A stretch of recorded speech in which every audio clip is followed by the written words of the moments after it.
He leaned toward me across the perfectly set holiday dinner table, smirked, and whispered, "You're just baggage."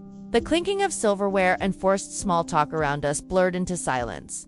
In that moment, I realized I had carried his dismissive words for years, but not tonight.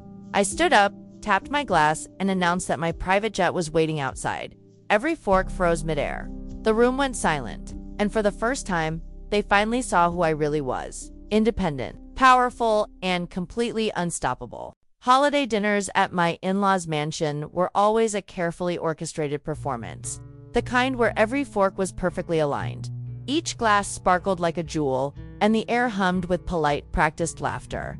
I had learned to play my part over the years, smiling when spoken to, laughing at jokes that stung, pretending I didn't hear the subtle jabs about my lack of contributions to the family. I had become an expert at shrinking myself to fit inside their shiny little box. But tonight felt different. I spent the day helping my mother-in-law arrange centerpieces flown in from Paris, overseeing the chef plating courses that looked like they belonged in a museum. My husband Adam had been too busy charming guests to notice the strain in my forced smile as we all finally sat down to dinner. The table shimmered under the chandelier's glow. My father-in-law Richard took his seat at the head of the table. The king of this glass castle. Wine was poured, toasts were made, laughter drifted up toward the vaulted ceiling. I was about to take my first bite of salad when I felt Richard lean closer. His voice was low, meant for no one else to hear. "You're just baggage," he whispered, his lips curling into a smirk. I felt the word slam into me like a slap. For a moment, I thought I might shatter right there on the marble floor. I looked around the table, Adam laughing with his cousin, my mother-in-law bragging about a charity gala. No one noticing the war zone that had just detonated in my head. Years of holding back, of playing small, of letting them shape my identity. They all rose inside me like a tidal wave. I took a slow, steady breath and placed my fork down with a soft clink. I felt my heart pounding against my ribs, but instead of fear, there was something else. Something sharp. Something alive. I pushed my chair back slowly. The screech against the floor cut through the chatter like a blade. Heads turned, conversations froze mid-sentence. Adam turned to me, confusion flashing across his face. "Is everything okay?" he asked, his voice tight. I stood up, my hands calm, my voice clear and unwavering. "Actually," I said, scanning the room, "I think it's time everyone hears a little secret I've been keeping." A hush swept over the table. Even the server holding a wine bottle paused, eyes wide. I looked directly at Richard, meeting his smirk, with a quiet, lethal calm. "While you all were busy dismissing me as baggage," I said, "I was building my own empire. And tonight, my private jet is waiting outside to take me wherever I want to go." A collective gasp sucked the air from the room. My mother-in-law's hand flew to her mouth. Adam's eyes widened in shock. Richard's face drained of color, his fork clattering onto his plate. I felt taller than I ever had in my life. I wasn't just standing, I was soaring. Silence swallowed the room whole. For the first time since I joined this family, they had no script to follow, no polite deflection, no snide comments hidden behind champagne glasses. Just stunned, breathless disbelief. I stood at the head of the table now, every eye glued to me like I had turned into a living ghost. Richard's face looked as if he had seen a spirit rise from the grave, his smirk replaced by a gaping, helpless stare. Adam stood up slowly as if afraid to make any sudden movements. "What are you talking about?" he asked, his voice cracking. I turned to him, my expression softening just for a moment. "I'm talking about the years you thought I was just dabbling in hobbies," I said. "While you all thought I was shopping or attending yoga retreats, I was in meetings, building connections, acquiring assets." My mother-in-law stammered, her hand shaking so badly her wine glass nearly tipped. You have a jet," she managed to squeak out. "Yes," I said calmly, "and not least, owned, paid for in full. With money I earned myself." A collective shiver seemed to pass around the table. Some guests looked down at their plates, unable to process the reality unfolding before them. Others looked at me with wide, almost reverent eyes, as if they had never actually seen me until this moment. Richard slammed his hands on the table, making the plates rattle. "You think this makes you better than us?" he spat, his voice rising. I tilted my head slightly, studying him the way one might study a museum relic. "No," I replied softly. "It doesn't make me better, it makes me free." A gasp shot across the room. I felt the air tighten, like the moment before a storm breaks. "You've always underestimated me," I continued, my voice steady. You wanted me quiet, small, agreeable. And I played along because I thought that was love. But love doesn't ask you to shrink. It doesn't call you baggage. Adam reached for my hand, but I pulled away gently. Please, he whispered, his eyes shining with fear. Don't do this now, we can talk later. I shook my head. No, Adam. Later is exactly how they kept me silent for so long. There is no later. There is only now. I looked around the table one last time. Faces once smug and self-satisfied, now crumbled and exposed, like masks slipping in slow motion. You all believed I was dependent on this family, I said, scanning each shocked expression, but the truth is, I stayed because I hoped for love. Now, I realized the only love I really needed was my own. The words settled over them like ash. My mother-in-law's fork finally fell from her hand, clattering against the plate in a sound that felt like a final bell. I turned toward the hallway, each step feeling lighter than the last. As I passed the staff standing frozen by the kitchen, doors, a few of them shifted awkwardly, unsure whether to bow or step back. When I reached the front door, I paused and turned. Thank you, I said, my voice soft but echoing across the marble floors. Thank you for finally showing me who I really am. Then I pushed open the door and stepped into the night, a night that, for the first time in my life, felt completely and beautifully mine. The cold night air wrapped around me like a long-awaited embrace as I stepped onto the driveway. My heels clicked across the stone path, each step echoing louder in my chest than any applause I had ever craved. At the end of the driveway, a sleek, black car waited with its headlights illuminating the path forward.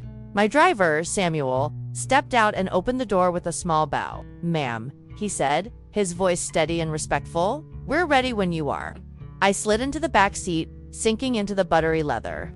The door closed with a soft click, a final punctuation mark on the dinner I had just left behind.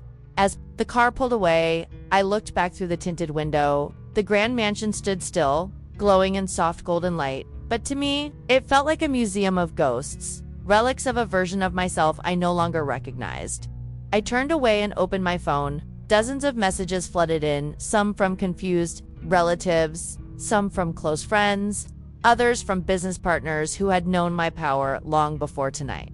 I ignored them all. Tonight wasn't for explanations. Tonight was for me. Samuel glanced at me in the rearview mirror. Congratulations, ma'am, he said softly. I met his eyes and gave a small, genuine smile. Thank you, I replied. The city lights blurred past, us long streaks of gold and white against the dark canvas of the night. I rested my head back and closed my eyes, feeling the quiet roar of freedom inside my veins. Memories of every whispered insult floated to the surface. She's too fragile. She's just here for the lifestyle. She couldn't survive on her own. Each one felt like a stone I had carried in a bag strapped to my back for years. And tonight, I had set that bag on fire. We turned onto a narrow, private road leading to the runway. Through the windshield, I saw the hangar doors open and the nose of my jet gleaming under the runway lights. It looked like a giant bird waiting to take me, beyond every boundary ever set for me. Samuel slowed the car and parked near the steps leading to the jet. He stepped out quickly and opened my door again. Safe travels, ma'am, he said, his eyes shining with a hint of pride. I stepped out slowly, taking a deep breath of the crisp air. Every cell in my body felt electric, alive, and finally aligned. The stairs, my pilot, Captain Rivera, greeted me with a respectful nod. All set and waiting for you, she said, her voice confident and warm. Thank you, Captain, I replied. I paused at the base of the stairs, looking back one last time. Not at the house, not at the life I left behind, but at the version of me that had believed love meant staying small. I offered her a silent goodbye. Then, without a backward glance, I climbed the steps at the top. I turned and faced the night sky. The stars above felt closer, as if they had been waiting for me all along. I stepped inside the cabin. The door closed behind me with a gentle finality. This wasn't an escape. This was an ascent. The cabin felt like a sanctuary in the sky. Soft lighting, plush cream seats, and the quiet hum of engines vibrating gently beneath my feet. I settled into my seat by the window, buckled in, and exhaled for what felt like the first real breath of my life. Captain Rivera's voice came over the intercom, steady and soothing. We're cleared for takeoff. Buckle up and enjoy your flight, ma'am. I pressed my forehead lightly to the cool glass. The runway lights stretched out ahead like a glowing path into a new universe. As the engines roared to life and the jet began to move, I closed my eyes. In my mind, I replayed every moment that had brought me here. The first time Richard called me just a pretty ornament, the subtle eye rolls at dinner parties, the endless reminders that I owed my place at the table to their generosity. For years, I believed that if I stayed quiet enough, polite enough, small enough, I would finally earn their love. Tonight, I realized that the only love worth fighting for was the love I had denied myself. The jet lifted off the ground, the force pushing me gently into the seat. A shiver of excitement shot through me as I watched the city shrink below, its glittering lights looking like scattered jewels.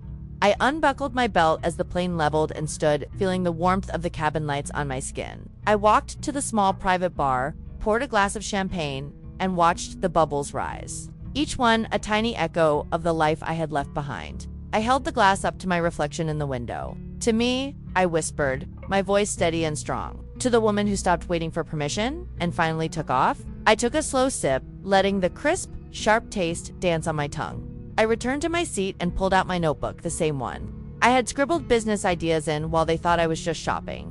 I flipped through pages of old plans and sketches, each one a quiet seed planted when no one was looking. A small smile spread across my lips as I saw the words I had written months ago. Underlined in bold, freedom is not a gift, it's a claim. I took a pen and added a new note beneath it. Tonight, I claimed it. I closed the notebook and set it gently on the table next to me. I looked back out the window, stars now scattered like confetti across the deep navy sky. Somewhere far below, they would be sitting in stunned silence. Maybe Richard would be yelling, maybe Adam would be trying to make sense of it all. But none of that mattered anymore. I pressed my palm to the glass, feeling the cold, feeling the possibility humming on the other side. I wasn't running away.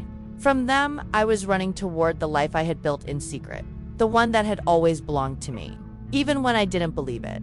The cabin lights dimmed slightly, and I leaned back, cradled by the seat.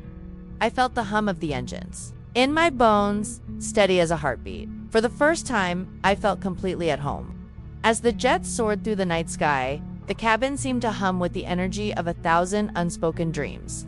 I sank deeper into my seat, every muscle finally unclenching after years of bracing for the next criticism, the next subtle dig. Outside, the stars looked close enough to touch sharp, bright reminders that the universe had always been bigger than the walls of that dinner table. I picked up my phone, scrolled through the endless stream of messages flooding in. Adam had called over 20 times, messages from in-laws, half apologies, mixed with attempts to regain control. Come back, let's talk. You embarrassed us. We can fix this. I turned the phone off and set it face down on the table. Tonight wasn't about their voices, tonight was about mine. I stood and walked to the small lounge area at the back of the cabin. I slipped off my heels, letting my bare feet sink into the plush carpet. I twirled slowly, arms stretched out, feeling the freedom ripple through me like music only I could hear. In that quiet moment, I saw her, the woman I had hidden away, the woman who dared to dream of jet engines instead of empty dinner compliments, the woman who built empires in notebooks instead of settling for scraps of affection. I sat down and reached for my journal again. This time, my hand didn't shake. I wrote quickly, words pouring out faster than my pen could keep up. I thought I needed their approval to be whole, but I was always whole.